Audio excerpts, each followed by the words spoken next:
Good morning बच्चों। आज हम वितान पूरक पुस्तक से ओम थानवी का लिखा अतीत में दबे पाँव पढ़ेंगे। तो ओम थानवी जी के बारे में थोड़ा जानते हैं। ओम थानवी का जन्म 1957 में हुआ। इनकी शिक्षा दीक्षा बीकानेर राजस्थान में हुई। राजस्थान विश्वविद्यालय से इन्होंने एम.कॉम किया और ये एडिटर्स गिल्ड ऑफ इंडिया के महासचिव रहे। 1980 से 1989 तक ये राजस्थान पत्रिका में रहे। इन्हें इतवारी पत्रिका से विशेष प्रसिद्धि मिली। इन्होंने अभिनेता और निर्देशक के रूप में स्वयं काम किया है। इनकी प्रमुख रचनाएं 80 के दशक में सेंटर फॉर साइंस एनवायरनमेंट की फेलोशिप पर राजस्थान के परंपरागत जल स्रोतों पर विस्तार से लिखा। ये जनसत्ता के संपादक रहे और इन्होंने इतवारी पत्रिका का संपादन किया। ये स्वयं एक संपादक, एक निर्देशक और अभिनेता थे जिन्होंने समाज को हर प्रकार से सजग करने की कोशिश की तथा आम जनता को परंपराओं और चुनौतियों के लिए जगाया। पत्रकारिता में इन्हें गणेश शंकर विद्यार्थी पुरस्कार मिला। इन्होंने राष्ट्रीय जागरण तथा समाज सुधार पर जोर दिया।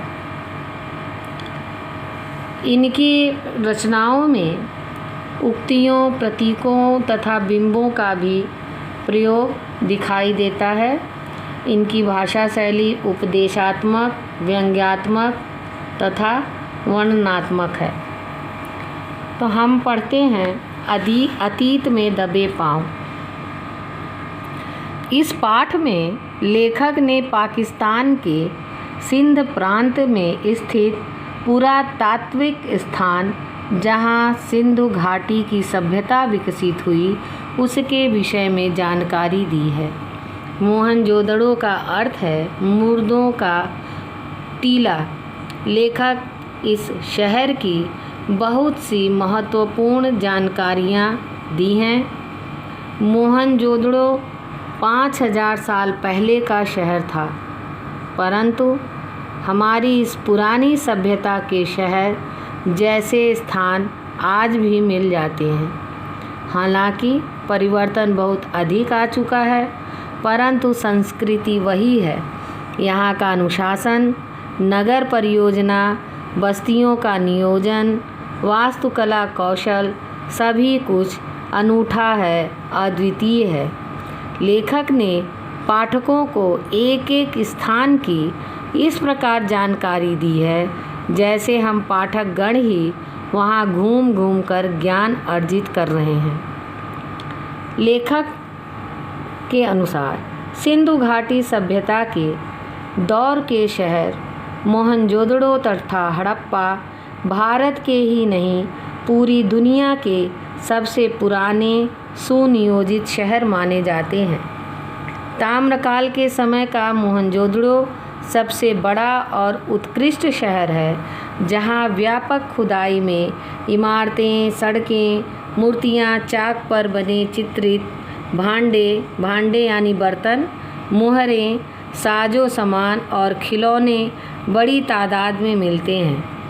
हड़प्पा जो सैकड़ों मील दूर है, इसके ज़्यादातर साक्ष्य रेल लाइन के दौरान विकास की भेंट चढ़ गए।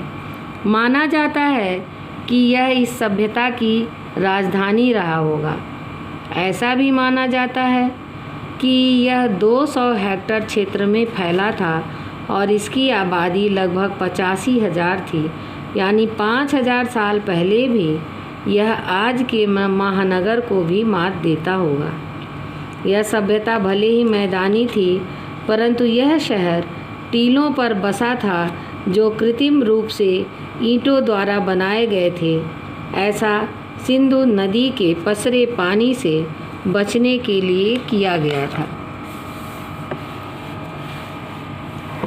लेखक कहता है कि शहर की विशेषताएं अब भी उतनी ही हैं, भले ही यह अपने सामान से अजायब घरों की शोभा बढ़ा रहा है। आप इसकी गलियों में अब भी घूम सकते हैं, इसकी दीवार से पीठ लगाकर आराम कर सकते हैं, खंडहर की देहरी पर भी अचानक सहम जाएंगे, रसोई की गंध महसूस करेंगे तथा पगडंडी पर बैलगाड़ी की आवाज़ सुन सकते हैं, क्योंकि यह शहर वही है जहाँ पहले था। इसके मकान की टूटी सीढ़ियाँ आकाश की तरफ ले जाकर इतिहास के पार की झांकी दिखाकर हमें अपने आप को दुनिया की छत पर महसूस कराती हैं। इस सभ्यता के बिखर जाने पर एक जीर्ण शीर्ण सबसे बड़े और ऊंचे चबूतरे पर 26 सदी पुरानी ईंटों के दम पर बड़े बौद्ध स्तूप को आकार दिया गया। 1922 में आए रारवाल दास बनर्जी इस स्तूप की खोजबीन करने की इच्छा से आए। खुदाई के दौरान पता चला कि यहाँ ईसा पूर्व के निशान हैं। भारतीय पुरातत्व सर्वेक्षण के महानिदेशक के निर्देश पर हुई खुदाई ने हमें इस सभ्यता की देहरी पर खड़ा कर दिया। इस खोज ने भारत को मिस्र और इराक की सभ्यताओं के समकक्ष ला खड़ा किया था। हम सभी पर्यटक बंगले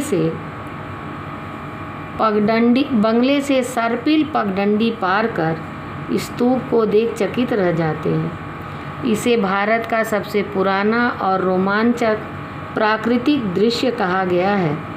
इसे देखकर महसूस होता है कि प्रकृति वहीं रहती है, केवल सभ्यताएं, इतिहास तथा कहानियां बदल जाती हैं। लेखक कहता है कि पढ़ना सुनना दोनों क्रियाएं हैं, परंतु देखना तो अपनी आँखों से है, बाकी तो आँखें झपकाना है। यात्रा अपने पाँव की होती है, बाकी तो कदम ताल है। जब ये सैलानी घूमने गए तो जाड़े की ऋतु होने पर भी धूप तेज़ थी। यहाँ राजस्थान की तरह रेत के टीले नहीं थे, परंतु परिवेश और प्रकृति बहुत कुछ वैसी ही है। राजस्थानी धूप पारदर्शी है, परंतु यहाँ की धूप इतनी चौंधियाती है कि कैमरा सही न हो तो ऐसा लगता है कि रंग ही उड़ गए हों। परंतु इस अजीब धूप के कारण हमें दृश्यों को समझने के लिए बार बार देखना पड़ता है और यह हमारे दिमाग में अच्छी तरह से बैठ गया है।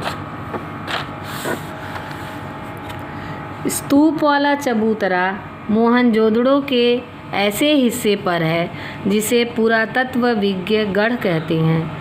लगता है आज की सभ्यता को राज्य सत्ता को केंद्र बनाने का तजुर्बा भी यहीं से मिला है। सभी प्रसिद्ध इमारतों के खंडहर जैसे प्रशासनिक सभा भवन, इमारतें, ज्ञानशाला, कोठार आदि के चबूतरे के पीछे यानी पश्चिम में है। यहाँ एक अनुष्ठिक महाकुंड है जो एकमात्र सही निर्माण बचा है। यह आज भी अपने मूल स्वास्थ्य के बहुत नज़दीक है। बाकी चीज़ों से तो मात्र अंदाज़ा ही लगाया जा सकता है। लेखक बताते हैं कि मोहनजोदड़ो नगर निर्माण की अनूठी मिसाल है। इस चबूतरे से नीचे देख इसका आप अंदाज़ लगा सकते हैं। यहाँ के खंडहरों से यहाँ की गलियों और सड़कों की आकृति जो सीधी और आड़ी है, आज भी स्पष्ट समझा जा सकता है। आज भी ने ग्रिड शैली के नाम से ब्रासीलिया, चंडीगढ़ और इस्लामाबाद में, परंतु ये केवल इसके प्रतिमान हैं। इनमें संतुष्टि नहीं, अराजकता हाथ लगी है। इनकी बसावट स्वयं विकसने में ठीक नहीं बैठ रही है। यह सभ्यता साक्षर और सुसंस्कृत थी, लेकिन इसके नगर नियोजन में वास्तुकला की कितनी भूमिका थी, इसका अंदाज़ा लगाना मुश्किल है। तो बच्चों, इस अतीत के में दबे पाँव को हम पढ़ रहे थे, तो हमने अभी मोहनजोदड़ो के बारे में पढ़ा। अब इसके आगे की कहानी को हम दूसरे वीडियो में पढ़ेंगे। धन्यवाद।